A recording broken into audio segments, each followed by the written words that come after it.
Hey guys, welcome back to Erenshor Guides. Here is part 3, the finale of the raid unlock for Erenshor. As you can see by the length of this video, there's a lot we gotta go through, but we're gonna be unlocking Azynti's Garden, we're gonna be unlocking Jaws of Sivakaya, we're going to be getting the materials required to charge the rune stones and turn these inert runes into active raid runes. So there's a lot we got to get to, so we'll get on with it. But before we do, thank you so much for watching. Thank you so much for sticking through. Give this video a like and subscribe. If you like this stuff, I will try to keep making more, and we'll keep exploring Erenshor together. Let's get into it. All right, we have a bit of a shopping list ahead of us. We need to get 4 different Giant's Bloods. 3 of the 4 are off of rare spawns, and we're going to be going through how to get those. The 4th is off... or just a regular spawn, so it's not too bad. Before we do, look at the list right in front of you. Check the auction house, because sometimes you get lucky and these things are being sold on the auction house. If they're not, go ahead, follow this guide, and we'll show you where to get them. When you're ready, head out to Dusk and Light Coast, and also bring your pupils pin. We'll knock 2 things out while we're out here. So once you're at Dusk and Light Coast, take a look at this map on the screen. We're looking for the Duskin Giant. He is a 1% chance to spawn, but he has a bunch of different spawn locations, and most of them are within eyesight of each other. So what we're going to do is we're going to just kind of spawn in, look around a little bit, and if we don't see him, then we're going to use the box of portals to teleport back to the reliquary and then come back, and that'll reset the mobs in the zone, give us another chance to find him. He's very obvious. He's a giant, so he should stick out, and he's basically going to take the place of like some of these bears or spectral bears. So we're just staying near the southern entrance to Dusk and Light Coast, just kind of looking around a bit. Referring to that map, you'll see it's pretty much just a big 360. Just take a look around. If you don't see him, portal out. One thing that is annoying about this guy and the next guy is that their bloods are not 100% drop chance, which is quite annoying, especially when they're a rare spawn. So you'll see in this first clip, we get him to spawn, but we do not get his blood. Luckily, the next spawn we got 2 bloods. So once you have those, or once you have the 1 blood, you can move on. So wait for night in the Dusk and Light Coast. From the southern entrance, follow the road north. You'll want to equip your pupil's pin, and we're going to the Ghost College. It's right after the mysterious portal, and it'll be on the left. It's a big stone architecture. With your pupil's pin equipped, enter it and go all the way to the back, up the ramp, and talk to the arcane headmaster. Click through a dialogue. It won't seem to go anywhere, but if you type Sivakaya in the chat, it will start the Lost Stone quest, and she will give you the Lost Stone item. This item will need it a lot later, so just throw it in your bank for now. Now we need to move on to Fernala's Revival Plains to get the next Giant's Blood. So running from the southern entrance of the Revival Plains, look for the giant smokestack of this like little ruined town. This is around where the Sylvian Giant can spawn. We're looking for his blood. Again, he's a giant, and he's going to take the spawn of one of these like spectral bears. He can spawn a little bit north of the town and a good bit south of it. So I just spawn in, do kind of a 360, run around a little bit. So once you do find him, go ahead and kill him. Again, the blood is not 100% drop chance, it's like 85%. So if you don't get it, just keep doing this process. Once you do have it, we are going to go to the Windwashed Pass to kill Granitus for the 3rd blood. If you don't have the teleport for Windwashed Pass yet, just run all the way north through Duskendale Coast and you'll be in there. So Granitus is really easy to find. He's just in this middle valley in here.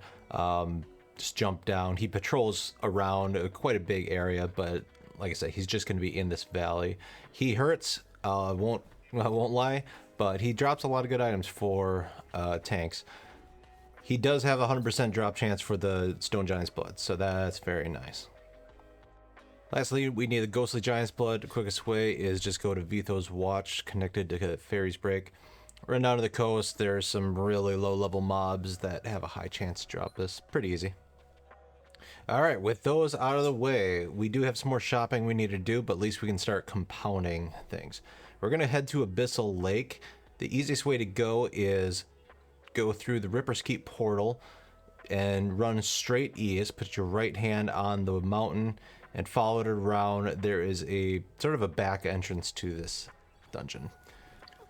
Once you're in the dungeon, there's a boss we need to kill, but we need to get a couple drops from the trash mobs as well. Put your left hand on the wall and follow it. We're looking for Dark Warden Awaxa.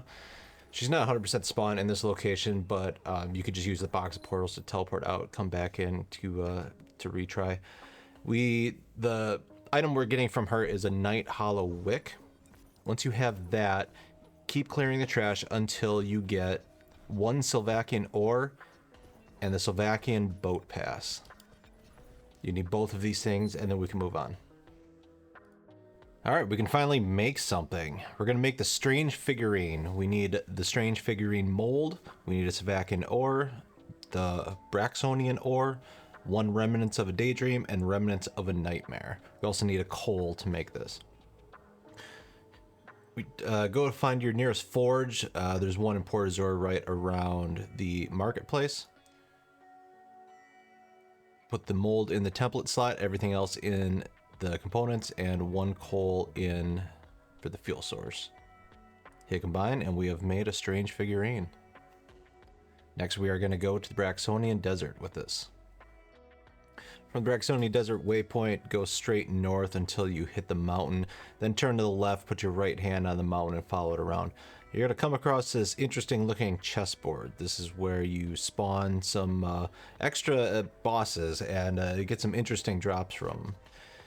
With the strange figurine in your inventory, go ahead and walk down to the chessboard. It's going to spawn the Candle Keeper. This guy's pretty tough. He's level 35. He is going to drop the mold of nighthollow wax, which you can see from the screen. We have most of the ingredients for at this point. We need 1 more. Once you're done with this guy, we're going to head to the Blight with the Sivakayan boat pass. We're going to unlock Azynthe's Garden, which is the second to last pre-raid dungeon in the game. Alright, from the Braxonian Desert waypoint, we're going to run northeast towards this big dark monolith. We're going to go to the left of that monolith and go into the corner. That will take us to the Blight. Alright, I'm going to show the Blight walkthrough in real time, just so you can keep up easily. From the entrance, run forward towards this tent, and then hook a right. Keep this rock wall on your left, and this time we're going to follow it as it veers to the left. Remember, we're on the lookout for the blight worm. We do not want to get demolished. This tree is kind of the corner, and then we want to run in the straight direction. Actually, our compass is working. So run due east in a straight line. You'll run across this little lake. And we're going to keep going straight east until we hit the ocean. Once you hit the ocean, turn to the right, which is south, and look for a little boat landing. There's going to be a boatman on this boat landing, and guess what? You need to give him the Sivakayan boat pass. And then he'll let you jump on that little boat, and it'll take you to the garden. Alright, so before we start exploring Azynthe's garden, this is kind of an interesting place. So we need to unlock an item to let us progress this quest. So right here is where we're spawning, and we're going to run forward along these ramparts. Try to kill as few monsters as you can. Doesn't matter, whatever. At the end of the ramparts, you'll see a well on a hill. Go up to that well. I recommend setting that as your respawn point because you're going to die here. And then there's a little hut with a strange hermit in that hut. So we're going to start clearing our way through these ramparts. One thing we need to keep our eye out for is a vampire's fang. It's a pretty common drop from these enemies. I think these enemies are all considered vampires. That's probably like what the lore of this place is, but I don't really pay attention to the lore, sorry. But yeah, just work your way down until you get to the hermit's hut.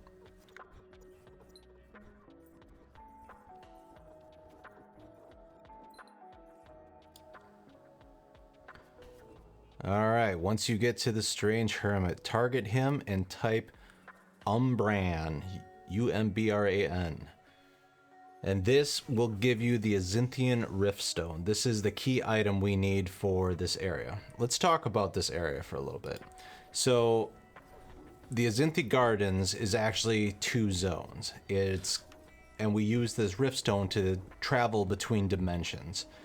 And the monsters are different in between dimensions, and the layout of the place is slightly changed between dimensions. What our ultimate goal is to go into the evil dimension, kill certain bosses, and they drop Rift Snare gems. And we use those Rift Snare gems back in the normal dimension on these 4 Flicker of Souls. So the point of all of this is ultimately to weaken the main boss of the area, Eldoth Malarai.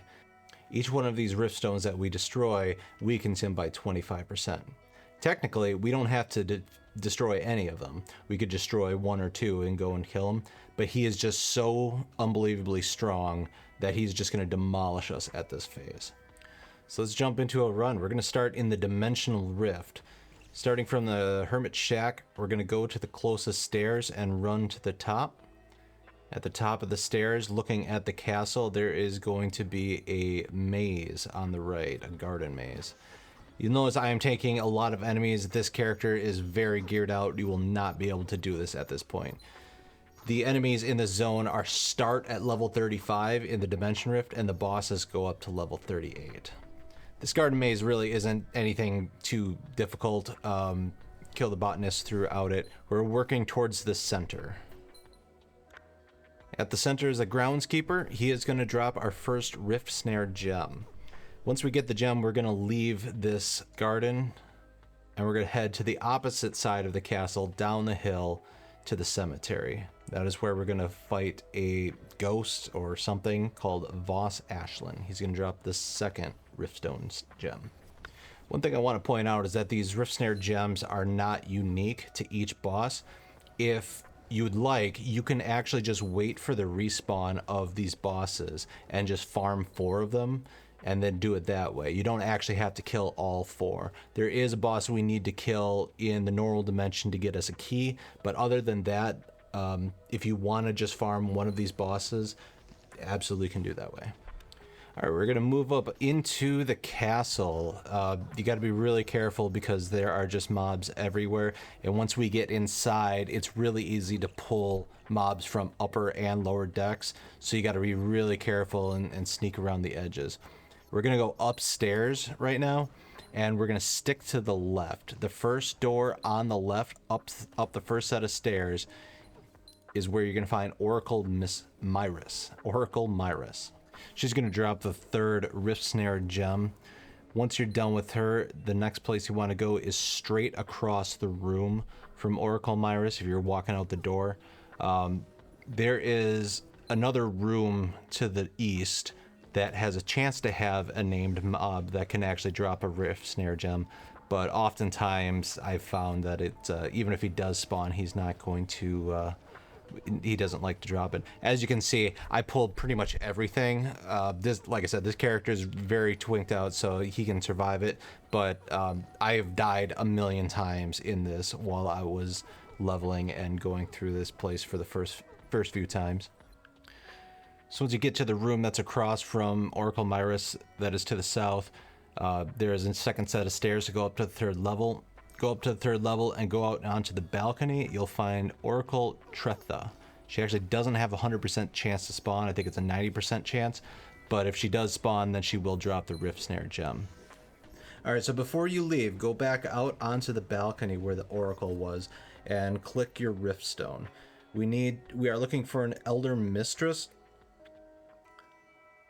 So if she doesn't spawn, just click your Rift Stone until she does spawn. And once you kill her, she will drop the key that we need to get into the boss. Once you get the key, you can go back out to the entrance. We're going to be heading back towards the maze. All right, we are halfway through this dungeon. Now we are in the phase where we need to destroy the flickers. The reason we haven't been doing it so far is because the flickers have a respawn timer of something like 20 odd minutes. So after you kill the first one, you basically have 20 minutes to kill the boss, or else his power comes back. So that's why we want to do them all in one shot. All right, to start out, we need to get back to where the groundskeeper was in the Dimension Rift. So go ahead and get back through the maze. Once you clear it and kill the groundskeeper, use the rift stone to go to the normal dimension. You'll be standing by this flicker. You actually cannot get to this flicker without using the rift stone. So we're going to be kind of doing some dimension flip-floppy to take out these things. Click on the rift stone in your inventory and then click it on the flicker of souls. Tell it to give items, and now you can attack it. And now you have killed it and you have activated this whole thing. Go back to the Dimension Rift to get out of the maze and go to the front of the castle and then go back to the normal realm. And there was a flicker right outside of there. Use the riftstone on it and kill it. Now go down to the cemetery while you're in the normal realm. There is a flicker inside of one of the mausoleums. Nothing special we have to do there. Give it to it and attack it. Make sure you kill it. And then the last flicker is in the basement of the castle. You need to go in the front of the castle, but you need to be in the Dimension Rift. Once you go in through the front entrance,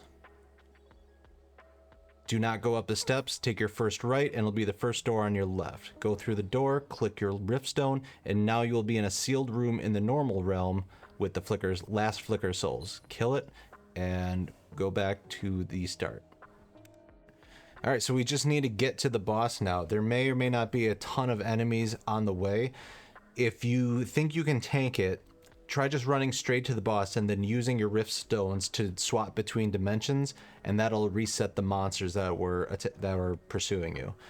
The way to get to the boss is you go up the steps to the first floor, stick to the right to go up to the second steps, that was towards the balcony, stick to the left, run around the edge, and in the middle of the sort of interior balcony, there is a wooden bookcase that you click on. It'll use your key and that'll let you enter into the boss arena.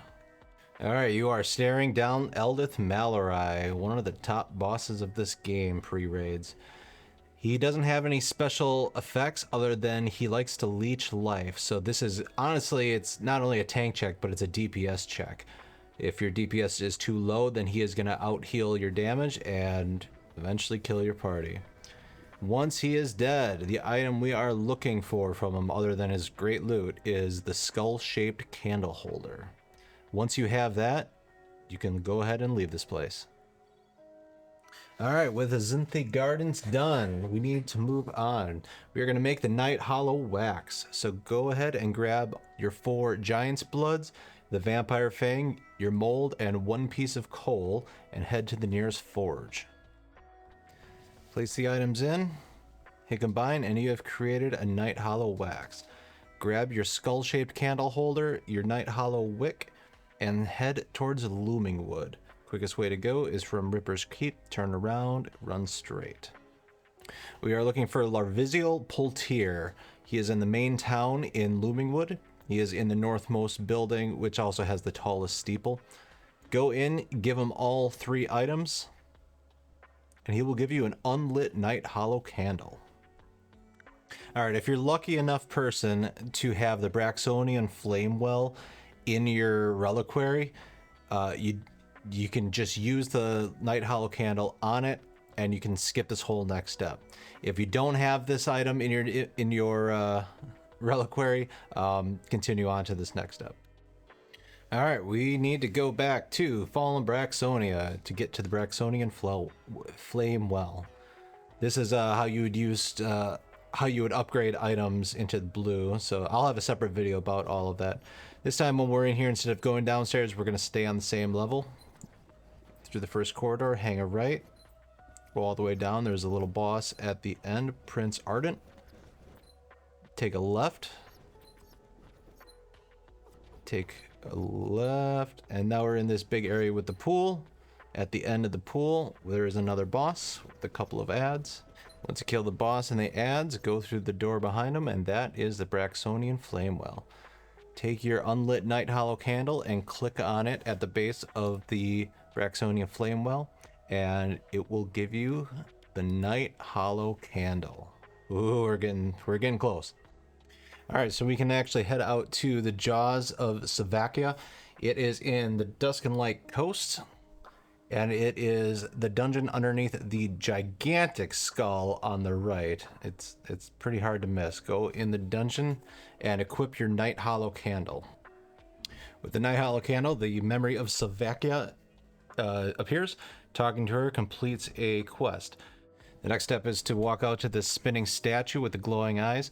Just stare at it just stare at the glowing eyes and do a 360 around the room. This will unlock the rest of the dungeon.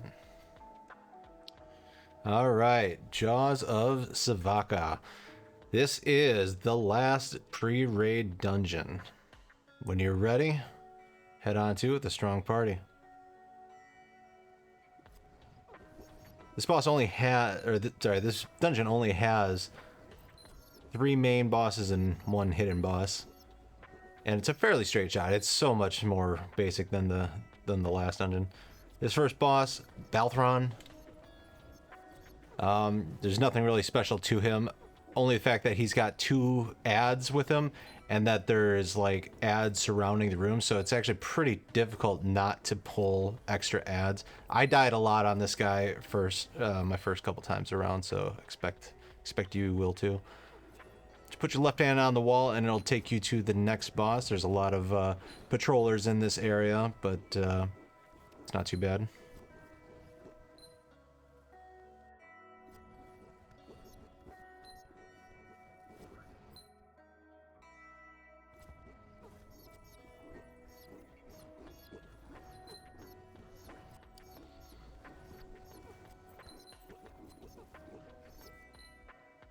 All right, we're coming up on Arios. This guy is definitely like one of the earliest walls. You need void resist gear. That's the main takeaway. If everybody's got a decent amount of void resist, your healer should be able to keep up.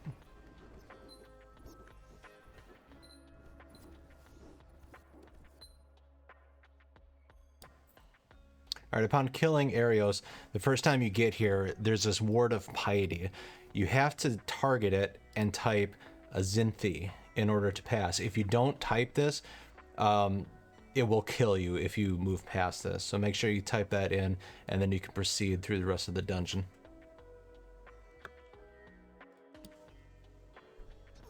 These summon protectors and the rest of this dungeon really start feeling a bit of a slog. They're pretty meaty. Just go slow, take breaks, and be careful.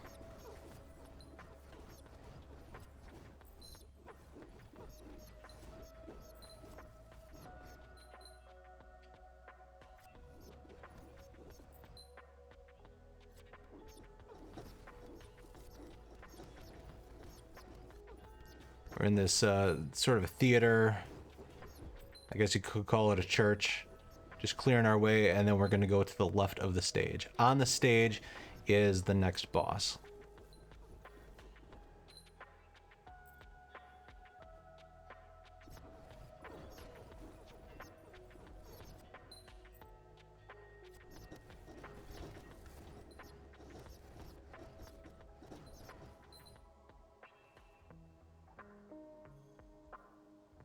You can see even with a pretty well maxed out group, this is still a very slow dungeon to clear.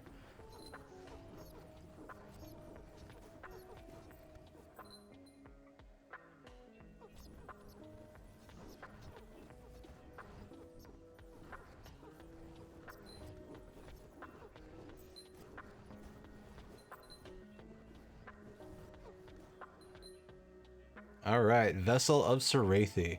This is the third boss.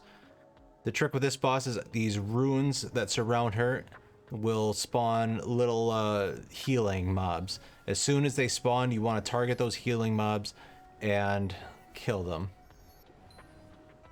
Ultimately, this is a DPS check because these healing mobs, they heal her really fast. So if you're not quick on the draw with destroying them and then DPSing the boss again, it's easy for to get stuck in a loop. And there we get the remnant of Sivakaya. That is what we are after in this place. We'll take everything, including this key, go back the way we came, and there's a hidden, or the secret wall right here. This goes down to the final boss, Sableheart. This boss is optional, but he's got some great loot. For as scary as this big guy is, I don't think he has any real special mechanics. I aim him away from the party just to be safe, but it's a pretty straightforward tank and spank. I mean, he's level 40 or whatever he is, and yeah, he hurts. So when you're ready to move on, go back to your reliquary. All right, let's get the last rune. We're gonna go to Saluna's Landing and we're gonna kill Astara. Go to the Ripper's Keep, turn around, run south till you're in Loomingwood. Run past the Loomingwood town, out the path west, and now you're in Saluna's Landing. Stick to the right along the mountainside. There is a very easy to miss crack in the wall that we are looking for. Start clearing all these ancient corpses. We're going to be farming these guys a lot. They have a chance to drop Lost Faith. We need at least 9 of them to kill the Astara boss that we're looking for. And it's a relatively uncommon drop, so there's a good chance just one clear through here, you won't find enough of them to summon the boss. So, but these guys respawn pretty quick, I think, within 10 minutes. Work your way inside this castle. There is a named boss in this castle. His name is Ravala, the first paladin.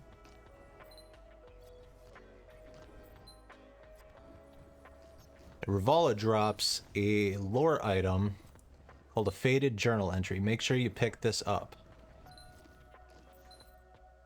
Once you're done with the clear and you have 9 Lost Faith, you can go back out this crack in the wall, go to the left, and there's a gigantic crater. Click on the Lost Faith in your inventory and hand it into the Stardust.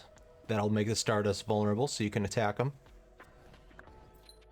Go ahead and clear out all the Stardust. Upon killing the last one, you will spawn Astra, Rogue of the Stars.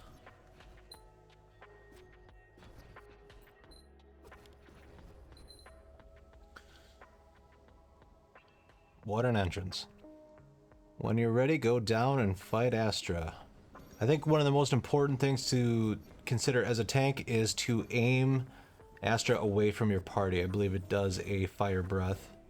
Other than that, she hits very hard and it takes a pretty strong group to kill her. Upon killing Astra, the item we are looking for is the Heart of Astra, along with the amazing weapons she drops. She drops one class weapon. Take the Heart of Astra and run back towards the castle that the skeletons were at. If Raval is still dead, we want to go into the backyard. So go up to the castle and run to the left. There's a little cemetery behind it. And in that cemetery, if you have killed Raval in this zone and not zoned out, there is a freed spirit of Raval. He'll give you a quest and he'll be like, hey, if you happen upon a Heart of Astra, I'll give you your last rune. And boom, he gives us the last inner rune of Saluna. Hooray, we have all 4 raid runes. Do yourself a favor before you leave this zone though, head out back towards the entrance.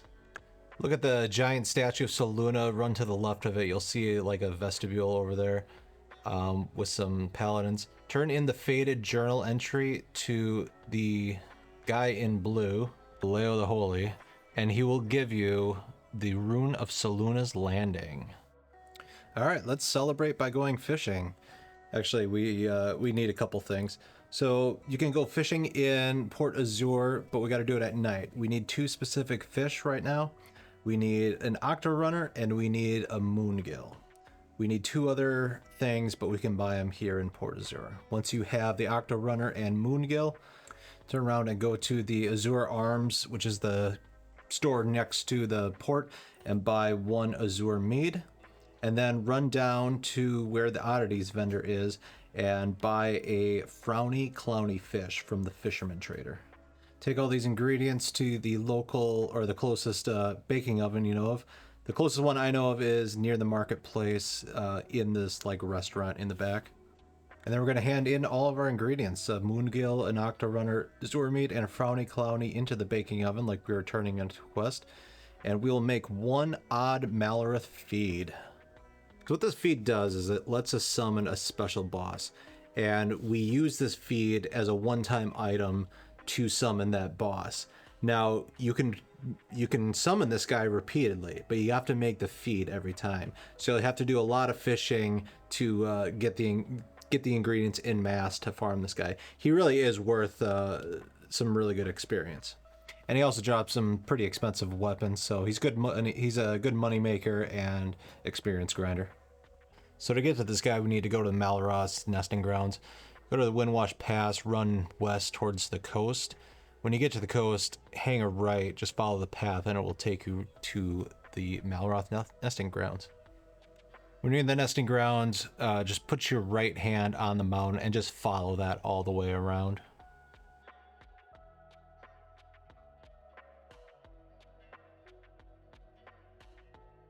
You'll see in a clearing what looks like a tower. This tower is surrounded by big feeding pans. That is where the feed is going to go. All you need to do is walk close to that with the feed in your inventory, and it's going to spawn the big demented Malaroth. This guy hurts a lot, but like I said, he's really worth killing if you can kill him efficiently.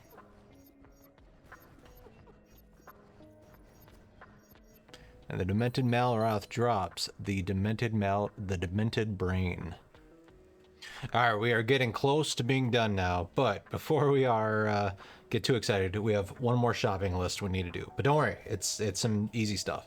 So we need a Whispers of the Sea, a Sea Glass, a Lumenstone, and a Vithian ore. You may have some of this stuff in your bank. You might find all of it on the auction house. I recommend you check in there first. We're also going to need one more coal to make the angler ring. First, let's do the Vithian ore. Easiest way to get it is go to Dusk and Light Coast, go to the left, go to the ocean, and kill the big blue globs. They drop the Vithian ore. Next, we're going to go to Black Salt Strand.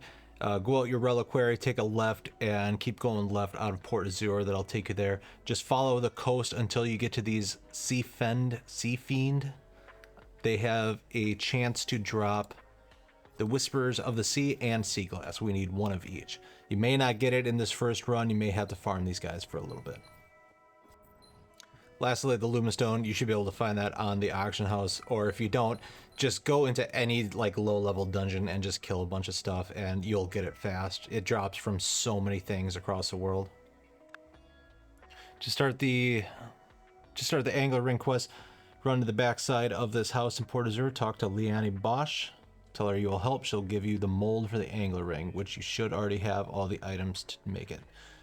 Go to the nearest forge, put the items in. You also need one coal, and create the angler ring. Once you have the angler ring, bring it back to Liani Bosch, and she will say, hey, you can get a ride now. Go back to Black Salt Strand. During the night, talk to Bassi Wavebreaker, and he will take you back to the tutorial island. Alright, when you make it back to Stowaway Step, aka the tutorial island, bring your Demented Brain, Lost Stone, Nightmare Crystal, and Remnant of Sivakaya. Run to the east where these kind of warlock dudes are standing, hand all 4 items to Lucian Revold, and boom, this little orb appears, and we are in the Secluded Sanctuary. Go talk to the Shattered Sivakaya, talk through a quest. And now 4 shadows are going to spawn. We got the 2 hardest fights ahead of us. Alright, bring all the prep you can. So the shadows, you have to pull all 4 at the same time. And the trick with these guys is that we have to kill all 4 as within as short a window as possible. So what we're going to do is we're going to get each one of them fairly low. I like to get each one to about 50%. and then switch targets to the next one. And then once they're all to 50%, we're going to bring it down to like 20 or 30 or 20%, and then keep doing that. We want to get them all down as low as possible, so effectively they're all going to drop at the same time. If they don't, the first one is okay. The second one is where shit's going to start hitting the fan. So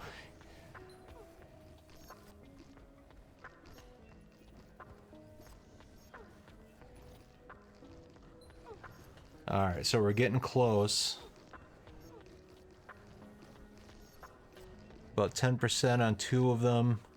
We're going to bring this down to real time just so you can see how close this is. All right, so we're down 5, 10%, 6. All right, 1 is dead. 2nd is dead. Look at the party's health. 3 is dead. 4 is left. Woo! Got that with the skin of our teeth. That is just about how every one of these fights goes with these guys. You have to kill them all within like just a couple seconds of each other. All right, last monster we gotta kill for this is the Azynthi Keeper. The Azynthi Keeper is a little bit more straightforward. All he's gonna do is you're gonna tank and spank him. You want to keep him separate from the group because he's just going to do some pretty big AoEs, and then he's going to summon adds throughout the group. So if you're tank or whatever you're doing, you just got to keep pulling the adds, nuke the adds as fast as possible, switch back to the boss. Add comes in, kill the add, switch back to the boss. Just keep up that pace. I think if the adds get close and they stick around too long, that's when he does his big AoE. But other than that, it's actually fairly straightforward. You just gotta make sure you kill the adds, don't let them stack up. Once the ad's dead, then switch back. It's just take your time.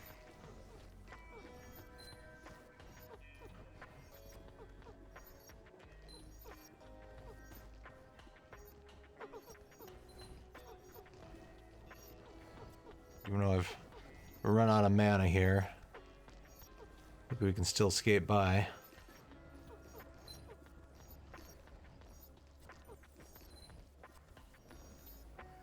Alright, Azynthi Keeper down. Our prize is Secrets of Creation and 2 Eldritch Crystals and a very nice weapon. Now, the Eldritch Crystals are what we need for the raids. Unfortunately, we need 4 of them, which means you gotta kill this thing twice if you want to unlock all 4 raids. However, if you only want to do 2 for now, that's perfectly fine. Last thing we gotta do is activate these runestones. We're almost done. Alright, for the first one, let's do the longest one. You need to grab our inert rune of Brax and 1 Eldritch Crystal, and we're going to head back to Fallen Braxonia. We're going to work our way into the basement, all the way down to where the planar guards were.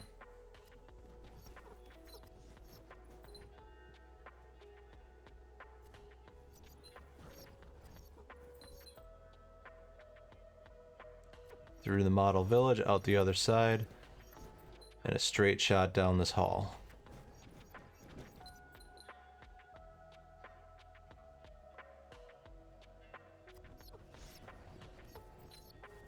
To kill the planar guards, behind them, there is a verdant energy. You need to hand in the inert rune of Brax and the Eldritch Crystal, like you're turning in a quest. And you have received the Rune of the Elements. For the next one, we're going to go back to Vithio's Rest. Make sure you bring with you the inert rune of Vithio and 1 Eldritch Crystal.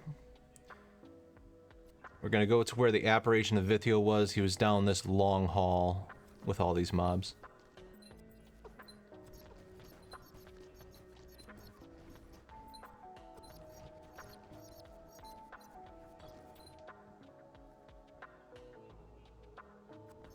You'll have to kill the apparition of Vithio again. Remember, you have to kill him 4 times.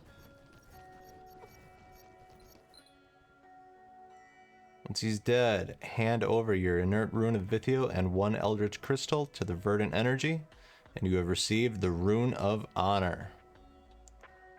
Next one, we're going to head to Fernala's Revival Plains. We don't have to go into the dungeons anymore.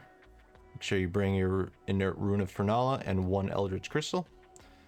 Go towards the big willow tree, and there's a giant arch to the north of it. There's 1 Verdant Energy on the ground. Hand over your Rune of Fernala and 1 Eldritch Crystal, and you'll have received the Rune of the Willow. Last one, we're gonna head to Saluna's Landing. From the portal, run up the path to where the big paladins are. Right behind the purple paladin is the final Verdant Energy. Hand over your inert Rune of Saluna and 1 Eldritch Crystal, and you've received the Rune of the Celestial. Let's turn these runes on. Head to your Reliquary Hall. Head to the activation table. The Willow goes in the top left, Celestial in the top right, Saluna, or the Honor, in the bottom left, and the Elements in the bottom right. Hit build, and you have activated all 4 raids. Great job. And with that, that ends this video series. Thank you so much for watching. Thank you so much for following along. I know this is a long and arduous process, but supposedly it's well worth it. Raids come out in a day as of the making of this video. That's why we're not jumping into them right now. As far as plans for this channel, I'm probably going to take a little break and enjoy the raids and play through them. And if fate should have it, I'll continue to make some guides with it. I want to do some smaller guides with some more mid-level stuff. But yeah, in the meantime, enjoy Erenshor. This game is fantastic, and Brian is a fantastic developer, and he's incredibly engaging with his community. Check out the Discord for Erenshor, because it is just a hub of helpful people and so much information surrounding this amazing game. Again, thanks for watching. Be sure to like and subscribe, and we'll see you in the next one.